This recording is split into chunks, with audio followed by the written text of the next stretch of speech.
वर्णानाम् अर्थसन्धानां रसानां छन्दसामपि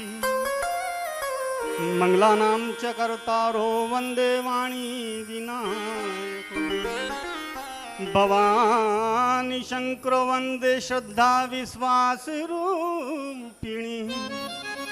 याभ्यां विनाश्च पश्यन्ति सिद्धा स्वान्तस्तमीश्वरम् अखण्डमङ्गलाकारं व्याप्तं येन चराचरं तत्पदं दर्शिनं येन तस्मै श्री गुरुवे नमः।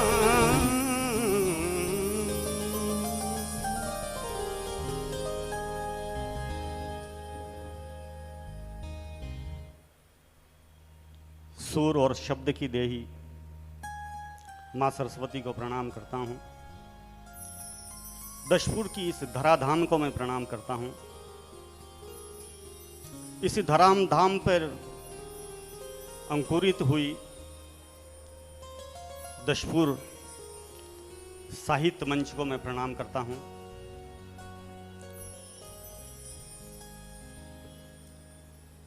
नारी शक्ति के रूप में जितनी भी यहाँ पे बैठी हैं, 3 की संख्या में बैठी हैं, उनको भी मैं प्रणाम करता हूँ।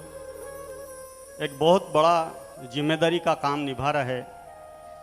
आपसी को भी मैं प्रणाम करता हूँ दोनों को, क्योंकि निर्णायक बहुत बड़ी भूमिका होती है।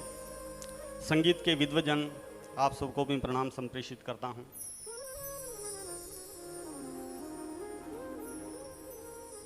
अभी मोहित जी ने एक बात कही थी कि हमारी एक छोटी सी संस्था है, मगर छोटी सी संस्था अगर बड़ा काम कर दे तो वो छोटी नहीं रहती, अपने आप में बहुत बड़ी है। एक विषय रखा गया राम सेतु। राम सेतु ही अपने आप में एक परिपूर्ण शब्द है। आप देखें, राम और सेतु, राम सेतु, राम सेतु, राम सेतु, राम सेतु, राम सेतु, राम सेतु। इसको कविता भी आप समझ लेना मेरी तरफ से। लगे हाथ में अपने साथियों से क्षमा सहित एक बीच में एक बात कह दूं। प्रीतेश जी जैन हमारे बीच में नहीं रहे, उन्हें मैं आज इस कार्यक्रम में उपस्थिति होने के बाद, वो शारीरिक रूप से नहीं है तो श्रद्धांजलि भी अर्पित करता हूं। सुरेश जी बैरागी एक बहुत बड़ा नाम रहा है जो मंदसौर की धरा पे अवतरित हुए। 2 बैरागी का नाम यहाँ से सम्मान से लिया जा सकता है। एक श्रद्धेय बालकई बैरागी जी, जहाँ की धरती से मैं आता हूँ, और श्रद्धेय सुरेश जी बैरागी। दोनों ही ने अपने आप को जिया है, साहित्य को जिया है। अभी भाई साहब ने एक बहुत बड़ी बात कही थी, उसी परंपरा में ये लोग भी काम कर रहे हैं कि सुरेश जी बैरागी ने नए हस्ताक्षरों को सम्मान दिया है, नई तुलिकाओं को उन्होंने उपजाया है, जिसमें एक मुकेश जी भाई साहब भी हैं महागढ़ वाले, और एक छोटा सा बंदा मैं भी हूँ। एक कार्यक्रम में अपने दोनों को भी अवसर दिया था उन्होंने, और यही परंपरा का निर्वाह आप लोग कर रहे हैं, इसलिए आपको बहुत बहुत धन्यवाद। जीवन में वटवृक्ष को ना पूजियो चलेगा, मगर वटवृक्ष की छाया में उपजी दुर्वा को जरूर पूज लेना, वटवृक्ष का सम्मान हो जाएगा।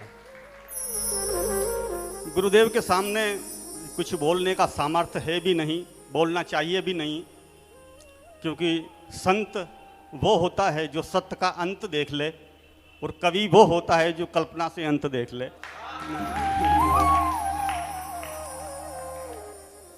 राम सेतु जो विषय दिया गया है,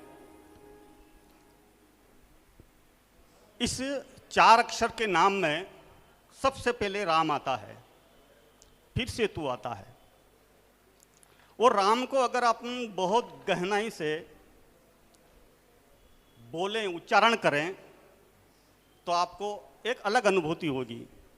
डीजे ने अभी बताया था यह बात राम शब्द, रा अगर बोलोगे तो आ की जो ध्वनि है आपको सुनाई देगी, रा आ, और म भी उच्चारण करेंगे तो म की भी ध्वनि हुई, म, राम।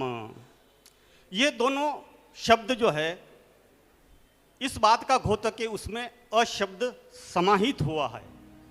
अशब्द, अशब्द के बारे में बता दूं, जब भी कोई बच्चे को पढ़ाया जाता है स्कूल में, यहाँ शिक्षक लोग यहाँ पे बैठे हैं, तो सबसे पहले अ अक्षर लिखाया जाता है, सबसे पहले।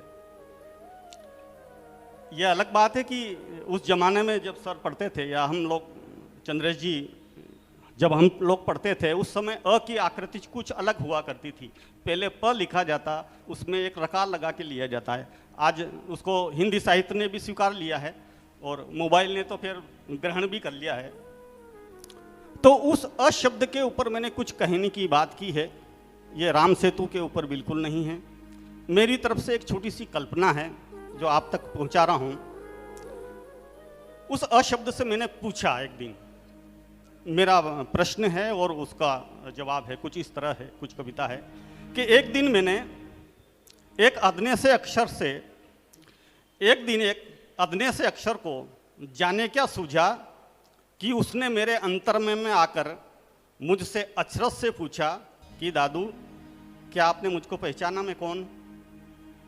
यह प्रश्न सुन में हो गया मौन।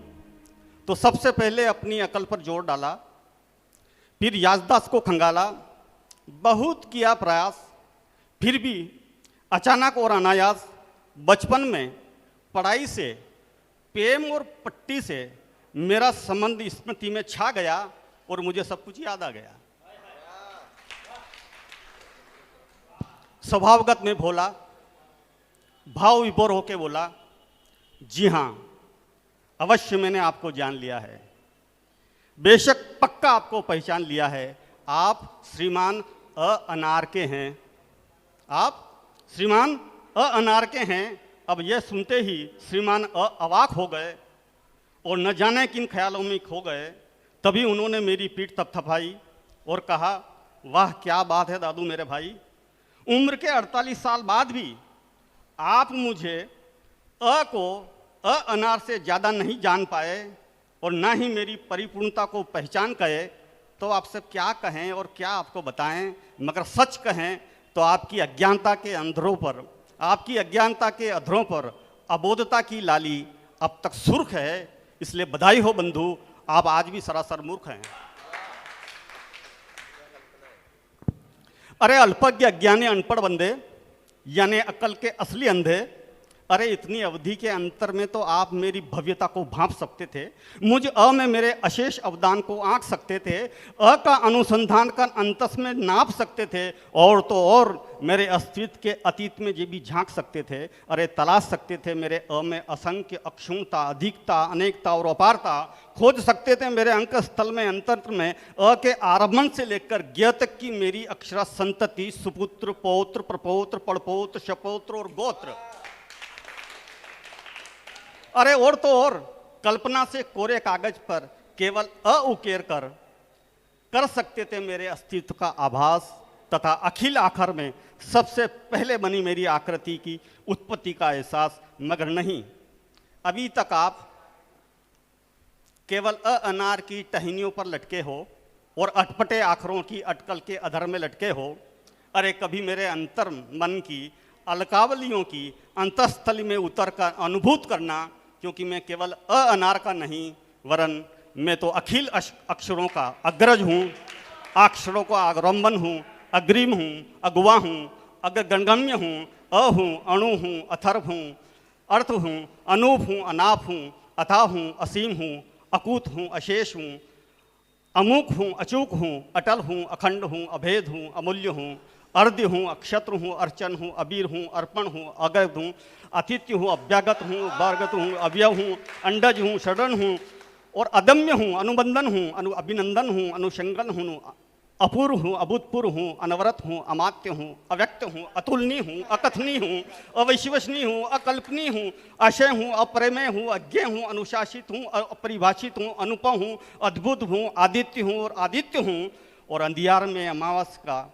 अंधियारे में अमावस हूँ और उजियारे में अरुणिमा हूँ, अर्श हूँ, आर्श हूँ, अत्रि हूँ, अंगिरा हूँ, अगस्त हूँ, अम्य हूँ, अब हूँ, आज हूँ, अभी हूँ, असीमित हूँ, अनहद हूँ और अपने आप में मैं अनंत अनंत हूँ, अनंत अनंत हूँ, अनंत अनंत हूँ, अनंत अनंत हूँ।